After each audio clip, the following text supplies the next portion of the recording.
Hello, good morning to all of you my dear students. एक बार फिर से मैं दिव्यांश गई आप सभी का मेरे यूट्यूब चैनल मैट्रिक्स क्लासेस में ढेर सारा स्वागत करता हूं। तो बच्चों, लास्ट लेक्चर्स में लेक्चर नंबर 5 में हम लोगों ने पढ़ा कि कैसे सर जे थॉमसन ने मॉडल ऑफ द एटम को डिस्कवर किया।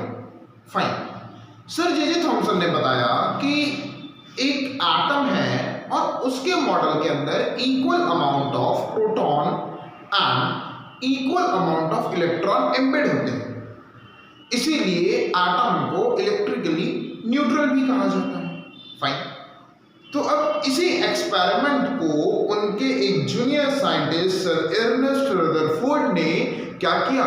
अर्नेस्ट रदरफोर्ड ने उसी एक्सपेरिमेंट को आगे कंटिन्यू कराते हुए कुछ स्कैटरिंग एक्सपेरिमेंट क्रिएट किया। वो स्कैटरिंग एक्सपेरिमेंट जिसको हम लोग रदरफोर्ड स्कैटरिंग एक्सपेरिमेंट के नाम से भी जानते हैं। जी हाँ बच्चों, आज chapter 4 lecture 6 chemistry class 9 structure of atom में मैं लेकर आया हूं आपके लिए रदरफोर्ड स्कैटरिंग एक्सपेरिमेंट। जी हाँ बच्चों, इस एक्सपेरिमेंट में हम लोग ये जानेंगे कि कौन सी ऐसी रीजन होती है, ऐसा क्या होता है कि जब एक बीम अल्फा पार्टिकल की एक एटम्स में क्या करती है, स्कैटरिंग क्रिएट कराती है। जब उसमें इमर्ज होती है, देन आफ्टर इमर्ज के ऐसा कौन सा रीजन होता है कि वहां डिफ्लेक्शन क्रिएट होता है, ऐसा कौन सा रीजन होता है कि वो टर्न बैक आ जाती है, या फिर ऐसा कौन सा रीजन होता है कि वो स्ट्रेट चली जाती है। और आज हम लोग अपनी इस क्लास में बात करेंगे कि एटम में कितना स्पेस पाया जाता है कि वहां पर हमारी ये स्ट्रेट लाइन अल्फा पार्टिकल आराम से सर्कुलर पाथ में, जहां इलेक्ट्रॉन रिवॉल्व कर रहे होते हैं, उसी सर्कुलर पाथ से स्ट्रेट लाइन को निकल जाती है। ऐसा क्या रीजन होता है कि न्यूक्लियस, जो वेरी डेंस पार्टिकल हमारे एटम्स के अंदर है, वो छोटा सा पार्टिकल हमारी स्कैटरिंग ऑफ लाइट को डिफ्लेक्शन क्रिएट कर देता है, बट उस बड़े से एटम में जहां पे ढेर सारे इलेक्ट्रॉन रिवॉल्व कर रहे हैं, वहां पे स्कैटरिंग लाइट हमारी अल्फा पार्टिकल क्या करती है, डिफ्लेक्शन क्रिएट नहीं कराती। ऐसे कौन से रीजन जानते हैं? तो सबसे पहले बात करें कि हमारे पास एक बीम ऑफ अल्फा पार्टिकल्स है। A beam of alpha particles are here. Okay, तो एक एक करके अगर इसमें से अल्फा स्कैटरिंग पार्टिकल्स को हम लोग किसमें स्कैटर कराएंगे, atoms of gold foil. Ernest Rutherford ने क्या किया कि एक गोल्ड फॉइल ले लिया, ठीक है, एक गोल्ड फॉइल ले लिया जिसकी यूनिट रखी उन्होंने 10 to the power -9 nanometre. Okay, तो एक ऐसा गोल्ड फॉइल उन्होंने कंटेन कर लिया और इस गोल्ड फॉइल को कंटेन करके उन्होंने इसमें कुछ अल्फा पार्टिकल्स की बीम को क्या कराया, स्ट्रेट पाथ में मूव कराया। कहां मूव कराया, स्ट्रेट पाथ में मूव कराया। ठीक है बच्चों, इस बात का ध्यान रखना, अल्फा पार्टिकल कहां मूव हुई, अल्फा पार्टिकल स्ट्रेट पाथ में मूव हुई।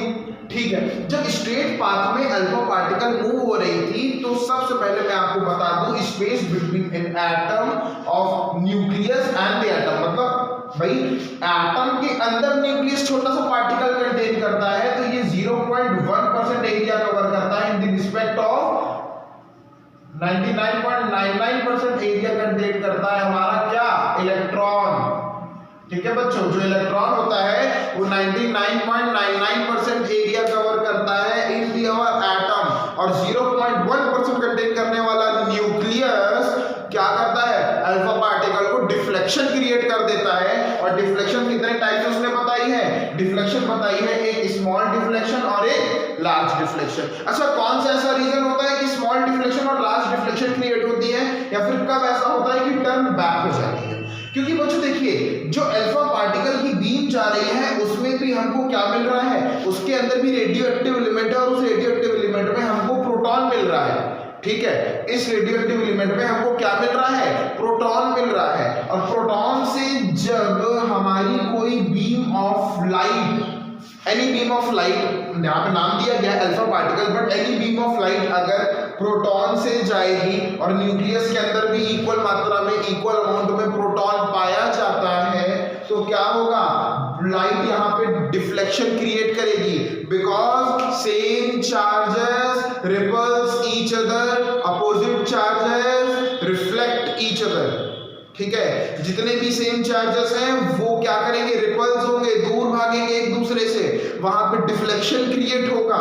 तो वो डिफ्लेक्शन एक स्मॉल और एक लार्ज। अच्छा, स्मॉल डिफ्लेक्शन कब क्रिएट होता है, जब न्यूक्लियस के हम लोग ऊपर के सरफेस से हमारी beam of alpha particle travel कर रही होती है और जब उसकी इलेक्ट्रिक और मैग्नेटिक फील्ड के कवर में आ जाती है, मतलब इलेक्ट्रिकल और मैग्नेटिक फील्ड के कवर में आ जाती है, तब जाके वहां पे स्मॉल डिफ्लेक्शन क्रिएट होता है। बट जो लार्ज डिफ्लेक्शन क्रिएट होता है जब हमारी surface inner and lower surface जो हमारी होती है उसमें जब हमारी अल्फा पार्टिकल्स टच कर जाती हैं तब वहां पे लार्ज डिफ्लेक्शन क्रिएट होता है। एंड लाइट हमारी टर्न बैक तब आती है जब हमारे पास 90 डिग्री के एंगल में सीधा सीधा न्यूक्लियस के सेंटर पे अल्फा बीम पार्टिकल्स क्या करें बच्चों, अट्रैक्ट करें। ये देखिए यहां से ये लाइट जा रही है और ये अल्फा पार्टिकल्स कहां अट्रैक्ट कर गई, न्यूक्लियस के सेंटर पे, because same charges repels each other. तो उसने तुरंत क्या कर दिया, अल्फा पार्टिकल्स की लाइट को टर्न बैक कर दिया। ठीक, ओके, ये तो बात थी हमारे फिगर की। कुछ लिखा पढ़े की बात करते हैं। First of all we talk about the behaviour. Most of the alpha particle move in a straight line in a gold foil without any deflection. Exactly most of the alpha particles move in a straight line because alpha particle being a type of a light, scattering है भाई, scattering तो कहीं ना कहीं particle की हो ही रहा है लाइट के द्वारा, तो लाइट तो स्ट्रेट पाथ में ही ट्रेवल करती है। ठीक है, इसीलिए most of the alpha particle move in a straight line. ज्यादा से ज्यादा अल्फा पार्टिकल बच्चों एक स्ट्रेट लाइन में क्या करता है, मूव कराता है। ठीक,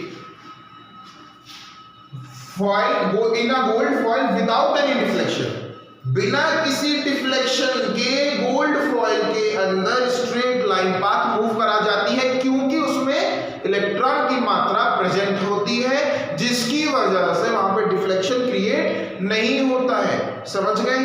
now a few alpha particle get deflected। ठीक भाई, अगर कुछ सीधा चलेंगी तो कुछ भागेंगी भी, राइट भाई। जीवन में दो प्रकार के व्यक्ति होते हैं, सीधे भी मिलेंगे, टेढ़े भी मिलेंगे। ठीक, उसी प्रकार में आपको आपके अल्फा बीम पार्टिकल्स भी मिलेंगी, सीधी भी मिलेंगे, टेढ़ी भी मिलेंगी। टेढ़ी कुछ छोटी टेढ़ी होगी, कुछ ज्यादा।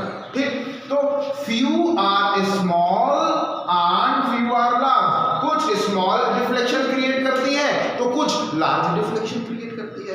स्मॉल डिफ्लेक्शन कौन सी लाइट क्रिएट करती है, जो सिर्फ उसके एरिया के अंदर में आती है। ठीक है, मतलब under the area of their magnetic field और electric field in a nucleus के जो कवरिंग एरिया में आएगी वहां पे स्मॉल डिफ्लेक्शन होगा।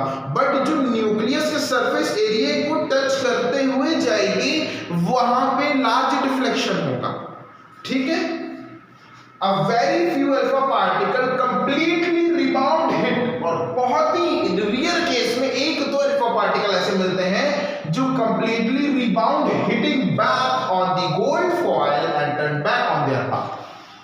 गोल्ड फॉइल से वो दोबारा रिबाउंड के थ्रू हिट करेंगे और फिर से अपने पाथ को कंटिन्यू करते हुए वापस आ जाएंगे, turn back on their path. Is that clear बच्चों? Good. Now we talk about the observation। अच्छा, ऑब्जर्वेशन क्या है? अभी तो बिहेवियर की बात कर रहे थे कि किस प्रकार अल्फा पार्टिकल्स ट्रेवल करेंगी। ठीक है, अल्फा पार्टिकल कहाँ ट्रेवल करेंगी, अल्फा पार्टिकल ट्रेवल करने के बाद हम लोग न्यूक्लियस का काम क्या होगा, न्यूक्लियस के अंदर क्या क्या मिलता है। ठीक, ये सब तो बिहेवियर हो गया। Now get the observation. Observe करते हैं कि हुआ क्या। अच्छा, most of the alpha particle get straight line through the gold foil। This shows there is a lot of empty space in the atom। अरे बाप रे बाप, बहुत बड़ा स्पेस है एटम में, ठीक है, पूरा शहर बस जाए, हाँ, है ना भैया। 99.99% अगर एक पर्टिकुलर एटम की हम देखें तो 99.99% एरिया सिर्फ इलेक्ट्रॉन कवर कर रहा है, 0.1% एरिया आपका न्यूक्लियस कवर करता है जिसके अंदर प्रोटॉन और न्यूट्रॉन होते हैं। That's why atom will call electrically neutral, इसीलिए एटम्स को क्या बोलते हैं, इलेक्ट्रिकली न्यूट्रल बोलते हैं, ठीक है बच्चों। Such a few particles get hitting rebound of take deflection because nucleus have positive charge particle। सही बात है भाई, सबने कहा डिफ्लेक्शन क्रिएट होगा, स्मॉल डिफ्लेक्शन, लार्ज डिफ्लेक्शन, ठीक। फिर एक ने कह दिया भैया लाइट उसके पाथ पर दोबारा रिबाउंड करेगी, hitting back to rebound their own path, फिर से अपने पाथ पे दोबारा आ जाएंगे, मैंने वो भी मान लिया। बट क्यों, वाई?